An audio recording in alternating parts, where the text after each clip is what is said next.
شپږ څیزونه شپږ خبرې داسې دي چې په هغې سره زموږ ستاسو دماغ زموږ ستاسو حافظه دا مکمل طور سره تباه کیږي.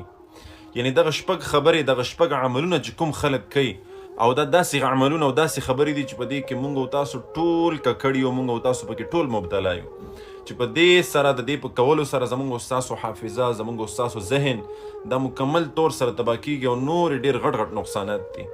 نو راځئ دغه شپږ خبرې معلومو. خاص کار سټوډنټس حضرات، څومره سټوډنټان چې دي، څومره طلبا چې دي، او یوازې طلبا او سټوډنټان هم زه په دې کې نه منشن کوم او نه ټیګ کوم، څومره چې زمونږ او ستاسو ماشومان دي، زمونږ او ستاسو عام خلک دي، هغه ټول په دې کې ملوث چې لحاظه دغه ویډیو دا د مخصوصو کسانو دپاره نه ده، خو دا طلبا او سټوډنټان مې ځکه یاد کړه چې د دې خو ټول کار د ذهن حافظې سره وي، چې په دې وخت کې د دې ذهن او حافظه تباه شو، نو دوی به مخکې سټډي څنګه کوي، دوی به یادول څنګه کوي، دوی به کتاب څنګه یادوي، دوی به سبق څنګه یادوي، دوی به په سبق کې مخکې څنګه ځي. نو